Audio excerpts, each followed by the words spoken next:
आज हम लोग जो है अम्ल, क्षार, लवण के बारे में अध्ययन करेंगे। अम्ल क्या होता है, क्षार क्या होता है और लवण क्या होता है, इसी के बारे में जानेंगे। तो सबसे पहले हम लोग जानते हैं अम्ल क्या होता है। अम्ल, अब जो अम्ल है इसको हम लोग इंग्लिश में जो है एसिड बोलते हैं, एसिड। और ये एसिड टर्म आया कहाँ से? तो एसिड जो शब्द है लैटिन भाषा से आया हुआ है। किस भाषा से आया हुआ है? ये जो है लैटिन भाषा से आया है, लैटिन भाषा से आया है, जिसका अर्थ होता है लैटिन भाषा के एशियर, ACIR या एशियर से आया है, एशियर से आया है, जिसका अर्थ होता है स्वाद में खट्टा, स्वाद में खट्टा, खट्टा। अर्थात जो पदार्थ स्वाद में खट्टा होते हैं उन्हें हम लोग अम्ल कहते हैं। लेकिन फर्दर इसको जो है मॉडिफाइड करते हुए इसको डिफाइन किया गया एक सूचक के द्वारा। लिटमस पेपर का यूज किया गया। लिटमस दो प्रकार के होते हैं, एक लाल लिटमस होता है, लाल लिटमस, लिटमस होता है, दूसरा नीला लिटमस होता है, लिटमस, लिटमस होता है। तो अम्ल जो होता है नीले लिटमस को लाल में परिवर्तित कर देता है, यानी ऐसे पदार्थ जो नीले लिटमस को लाल में परिवर्तित कर दे तो उसे हम लोग अम्ल कहते हैं। तो अम्ल नीला लिटमस को, लिटमस को लाल में परिवर्तित कर देता है, परिवर्तित कर देता है। इस तरह से अम्ल को परिभाषित किया गया। आगे अम्ल का जो है कुछ वैज्ञानिकों ने डिफाइन किया कि अम्ल क्या होता है, इसके बारे में हम लोग जानेंगे। जैसे कि पहला जो वैज्ञानिक है आर्हीनियस है, आर्हीनियस ने एक अपना कंसेप्ट दिया, अपना अवधारणा दिया, इसके बारे में हम लोग अभी जानते हैं। आर्हीनियस, आर्हीनियस, हीनियस वैज्ञानिक का नाम है। इन्होंने कहा था कि वे पदार्थ जो जलीय विलयन में, जो जलीय विलयन में हाइड्रोजन आयन देते हैं, H+ आयन देते हैं, आयन देते हैं, उन्हें अम्ल कहते हैं, अम्ल कहते हैं। इस तरीके से आर्हीनियस जो वैज्ञानिक थे उन्होंने कहा था कि ऐसे पदार्थ जो जलीय विलयन में हाइड्रोजन आयन देते हैं उन्हें अम्ल कहते हैं। लेट्स हम लोग जो है कुछ एग्जाम्पल के साथ समझते हैं। जैसे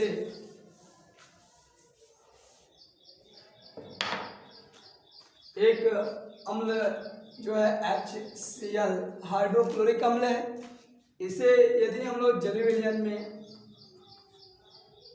विलय करते हैं तो यह दे देता है हाइड्रोजन आयन और क्लोराइड आयन। इसी तरह हम लोग सल्फ्यूरिक अम्ल H2SO4 को लेते हैं एक्वस सॉल्यूशन में, तो क्या है ये दे देगा 2H+ और सल्फेट आयन, सल्फेट आयन देता है। इस तरीके से हम लोग अम्ल का आर्हीनियस कंसेप्ट पढ़ें। लेकिन आर्हीनियस कंसेप्ट जो है कुछ इसकी लिमिटेशन है, जिसके बारे में हम लोग जानेंगे कि आर्हीनियस कंसेप्ट का लिमिटेशन क्या होता है। तो इनकी कमियां थी। सबसे पहले इन्होंने बताया था कि जो भी पदार्थ होता है इनका माध्यम जलीय होना चाहिए। लेकिन कुछ ऐसे पदार्थ भी थे कि जो जलीय माध्यम में हाइड्रोजन आयन नहीं दे रहे थे। जैसे यदि हम लोग बात करें तो हाइड्रोजन आयन नहीं दे रहे हैं।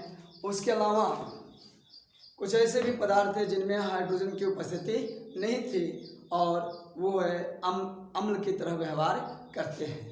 तो कैसे इसको और आगे मॉडिफाइड इनकी कमियों को दूर करते हुए एक वैज्ञानिक थे ब्रॉन्स्टेड लॉरी, ब्रॉन्स्टेड लोरी नामक वैज्ञानिक लोग थे। इन्होंने कहा कि वे पदार्थ जो प्रोटॉन का त्याग करता है उसे हम लोग अम्ल कहते हैं। ऐसे पदार्थ जो प्रोटॉन का त्याग करता है उसे अम्ल कहते हैं। अ substance which release proton is called acid. क्या है? अ substance which release proton is called acid. इन्होंने कहा इस तरह से मॉडिफाइड कर दिया गया कि ऐसे पदार्थ जो प्रोटॉन को रिलीज करते हैं, त्याग करते हैं, उसे हम लोग अम्ल कहते हैं। इसी तरह आर्हेनियस ने डिफाइन किया था, क्षार के बारे में बताया था कि क्षार होता क्या है। तो क्षार के बारे में हम लोग जानेंगे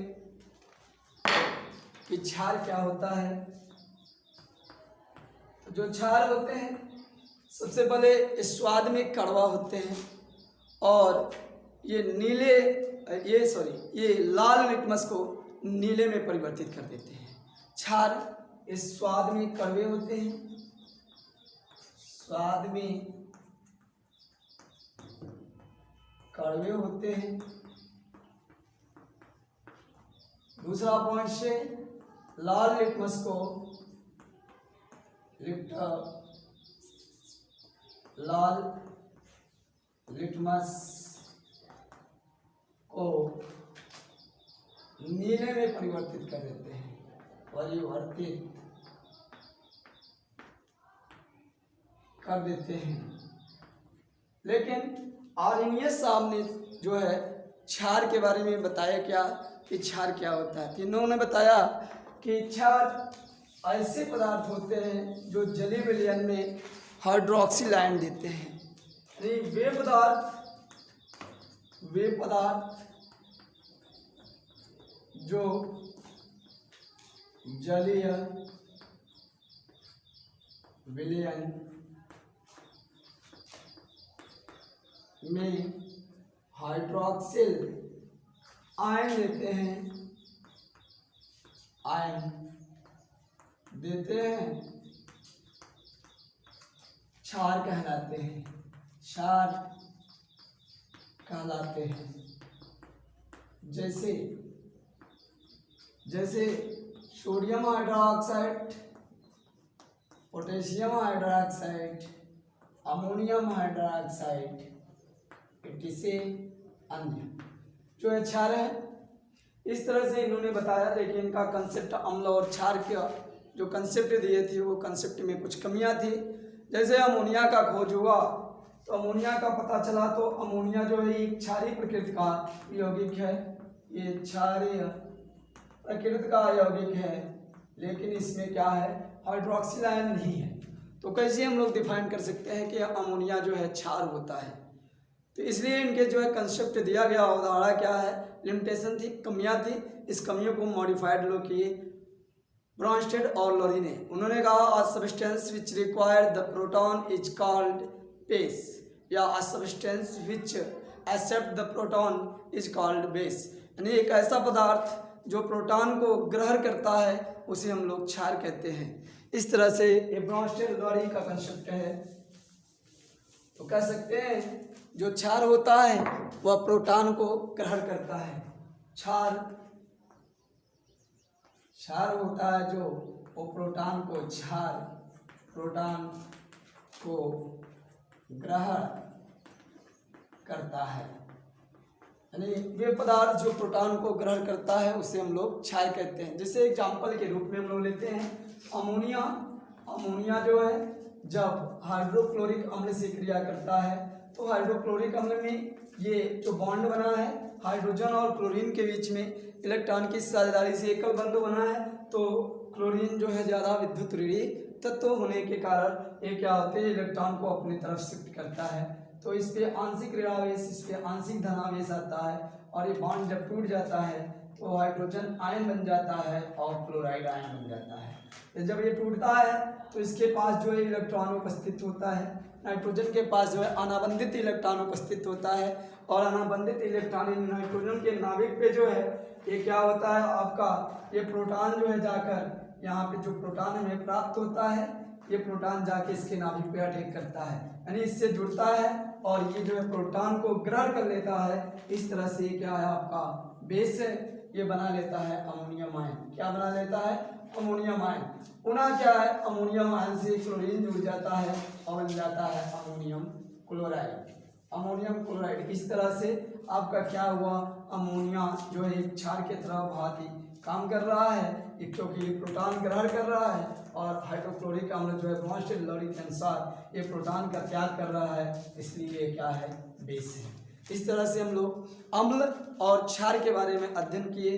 अब हम लोग जानेंगे कि अम्ल के प्रकार कितने होते हैं, इसके बारे में जानते हैं क्या होता है।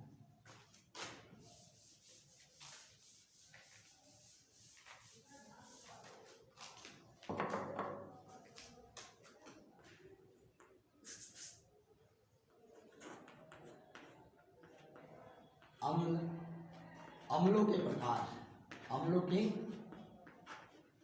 प्रकार, type of acid, type of acid. अम्ल कितने प्रकार के होते हैं? तो आयनन के आधार पे, आयनन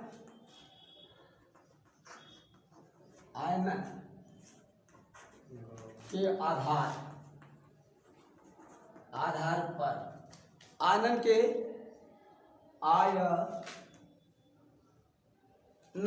के आधार पे अम्ल को डिवाइड करेंगे। तो सबसे पहले हम लोग जानेंगे आयनन क्या होता है।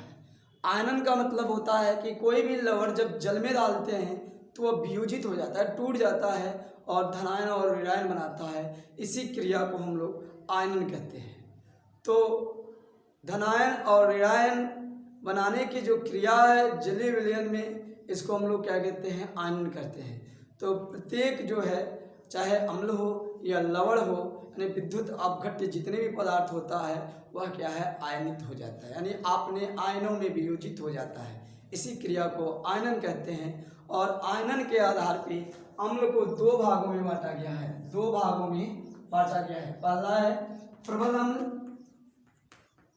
प्रबल अम्ल, दूसरा है दुर्बल अम्ल, दुर्बल अम्ल है।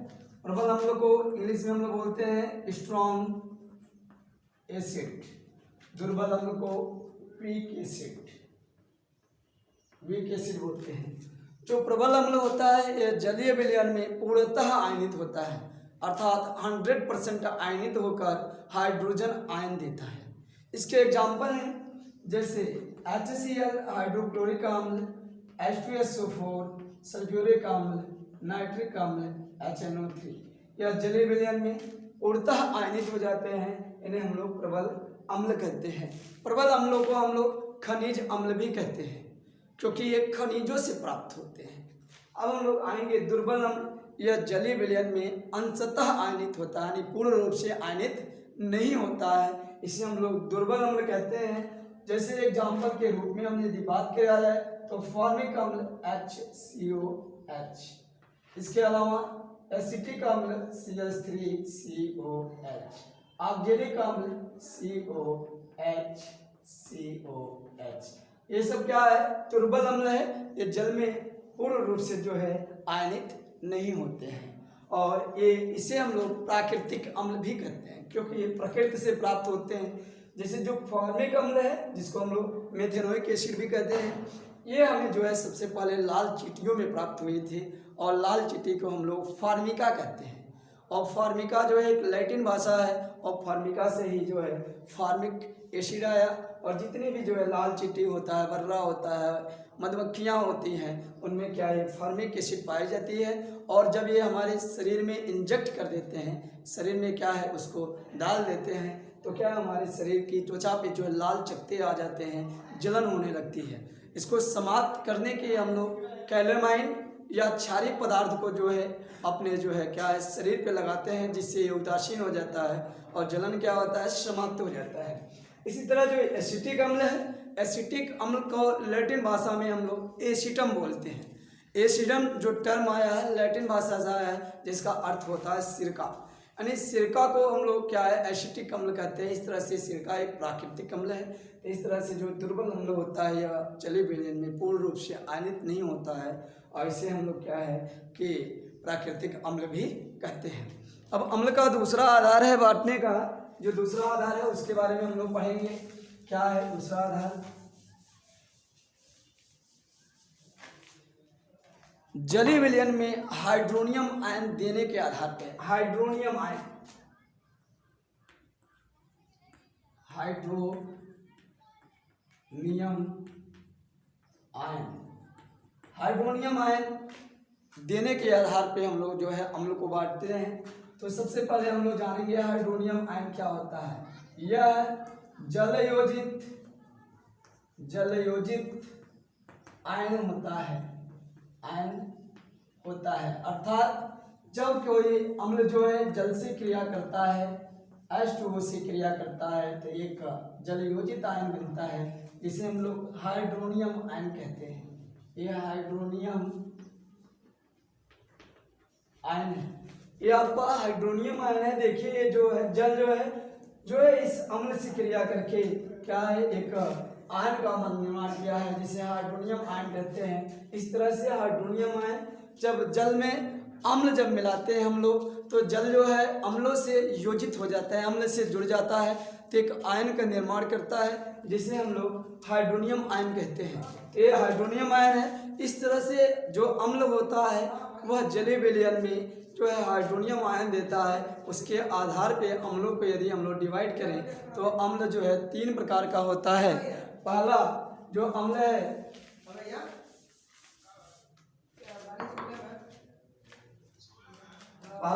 है उसको एक क्षारकीय अम्ल कहते हैं, अम्ल। दूसरा है द्विक्षारकीय अम्ल। तीसरा है त्रिक्षारकीय अम्ल। तो जो एक क्षारकीय अम्ल है इसको मोनोबेसिक एसिड कहते हैं। जो द्विक्षारकीय है डाइबेसिक एसिड कहते हैं। जो त्रिक्षारकीय है इसको ट्राइबेसिक एसिड कहते हैं, ट्राइबेसिक एसिड हम लोग कहते हैं।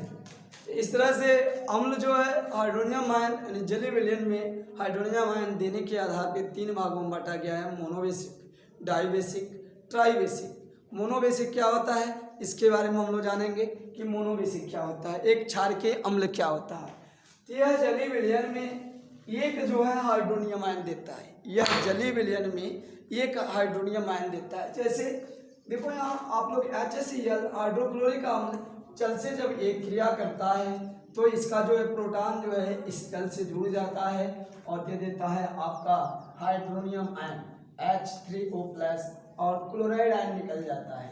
तो एक हाइड्रोनियम आयन प्राप्त हुआ, इसे एक क्षारकीय जो है अम्ल कहते हैं। कभी कभी ये परीक्षा में पूछा जाता है कि हाइड्रोक्लोरिक अम्ल में विस्थापनीय हाइड्रोजनों की संख्या। तो विस्थापनीय हाइड्रोजनों की संख्या मीन्स कि विस्थापनीय हाइड्रोजन की संख्या 1 है, क्योंकि एक ही हाइड्रोजन विस्थापित होकर जल से योजित हो रहा है, तो इसलिए विस्थापनीय हाइड्रोजनों की संख्या क्या होती है 1 होती है। अब हम लोग पढ़ेंगे डाइबेसिक एसिड क्या होता है।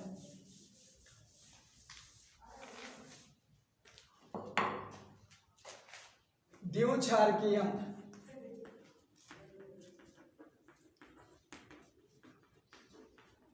अम्ल, जिसको हम लोग डाइबेसिक एसिड बोलते हैं। तो यह जलीय विलयन में जो है 2 हाइड्रोनियम आयन देता है। जैसे हम लोग सल्फ्यूरिक अम्ल ले लें, H2SO4 ले लें और जल में जब घोलते हैं तो क्या होता है कि सल्फ्यूरिक अम्ल टूट जाता है, 2 प्रोटॉन दे देता है और सल्फेट आयन दे देता है। ये प्रोटॉन क्या है जल के अणु से जोड़कर 2 हाइड्रोनियम आयन देता है। और क्या है सल्फेट आयन उस जल में रहता है, एक्वस सल्फेट आयन, ये 2 हाइड्रोनियम आयन दे रहा है, इसलिए यह डाइबेसिक एसिड है, इसे द्विक्षारकीय अम्ल कहते हैं। इसी तरह त्रिक्षारकीय अम्ल के बारे में हम बात करेंगे कि ट्राई बेसिक एसिड क्या होता है।